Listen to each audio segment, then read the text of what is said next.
ओम गणेशाय नमः। आज हम पहले अध्याय जो कि श्रीमद् भगवत गीता का पहला अध्याय है उसका महात्म्य सुनेंगे। आपने हमेशा ही ये गीता का पहला अध्याय सुना होगा। आज हम आपको बताएंगे कि गीता के पहले अध्याय को सुनने का क्या महत्व होता है। ये संवाद जो है भगवान शिव और माता पार्वती जी के बीच का संवाद है और भगवान शिव ये चीज़ बताते हैं कि इसको पढ़ने से और सुनने से आपको किन किन लाभों की प्राप्ति होगी और इसके पीछे कौन सी कथा है उसके बारे में भी आपको जानकारी मिलेगी। यदि आपने मेरे चैनल को लाइक शेयर सब्सक्राइब नहीं किया है तो प्लीज़ कर दीजिए और बेल बटन को भी प्लीज़ प्रेस कर दीजिए ताकि आने वाला कोई भी नोटिफिकेशन मिस ना हो सके। बोलो गणेश भगवान की जय।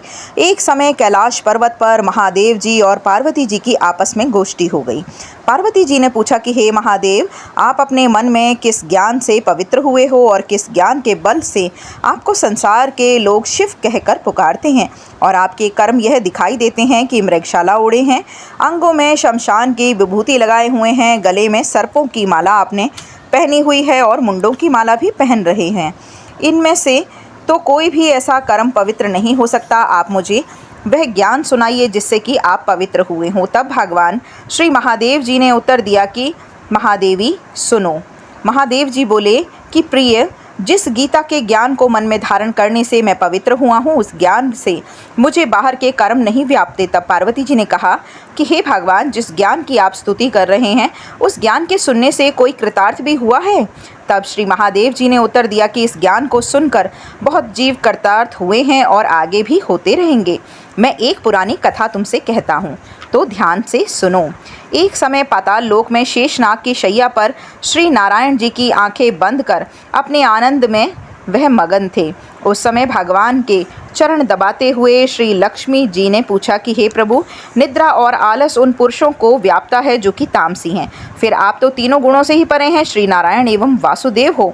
आप नेत्र जो बंद किए हो यह मुझे बड़ा आश्चर्य हो रहा है। श्री नारायण जी बोले कि हे लक्ष्मी जी, मुझको निद्रा आलस्य नहीं व्यापता है।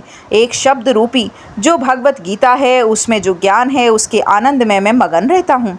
जैसे कि 24 अवतार मेरे ही आधार रूप हैं वैसे ही यह गीता शब्द रूपी अवतार है। इसके 5 अध्याय मेरे मुख हैं, 5 अध्याय मेरी भुजाएं हैं, 5 अध्याय मेरे हृदय और मन हैं, 16वां अध्याय मेरा उदर है और 17वां अध्याय मेरी जांघें हैं, 18वां अध्याय चरण है और जितने श्लोक हैं सो मेरी नाड़ियाँ हैं और जो अक्षर हैं मेरे रोम हैं।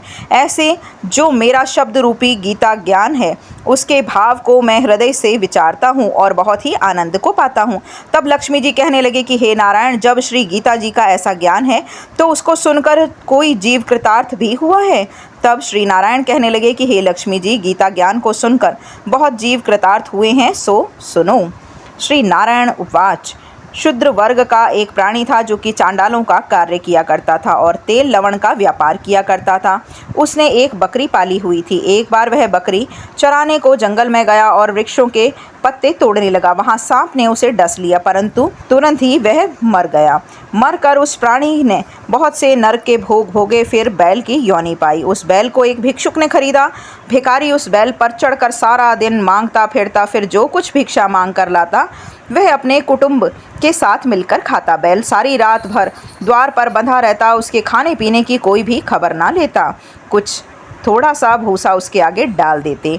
इस प्रकार कई दिन बीतने पर तो वह बैल भूख का मारा गिर पड़ा, मरने लगा, पर उसके प्राण नहीं छूटते थे।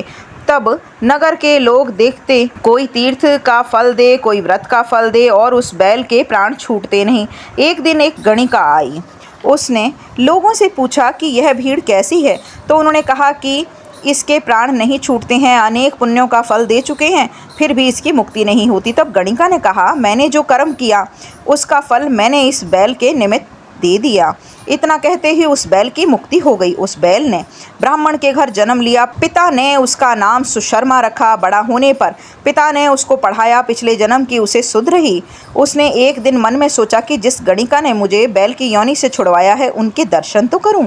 विप्र चलता चलता गणिका के घर आया और कहा कि आप मुझे पहचानती हैं।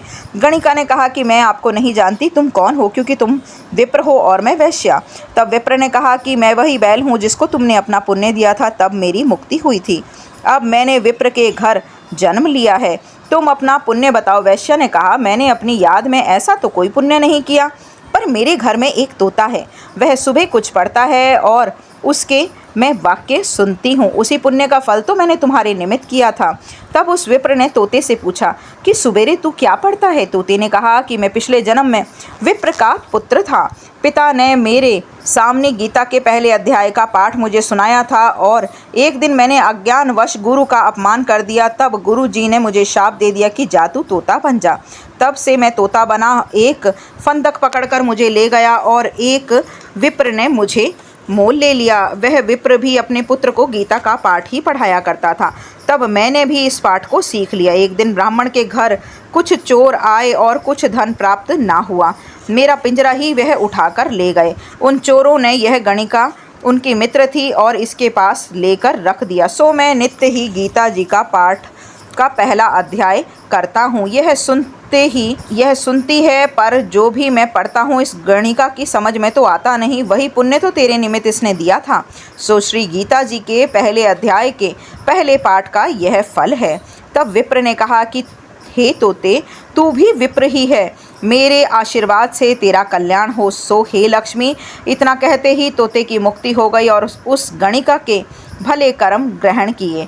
नित्य प्रति स्नान कर गीता के पहले अध्याय का पाठ करती। इस प्रकार भले ही विप्र, क्षत्रिय, वैश्य सभी उस वैश्य की पूजा करने लगे और विप्र अपने घर को गया। श्री नारायण जी कहने लगे कि हे लक्ष्मी, जो कोई भी गीता के पहले अध्याय का पाठ श्रवण भी करता है उसकी भी मुक्ति हो जाती है। यह पहले अध्याय का महत्व है जो मैंने आपसे कहा है। बोलो लक्ष्मी नारायण भगवान की जय हो, द्वारिकाधीश की जय हो, उमापति महादेव की जय हो।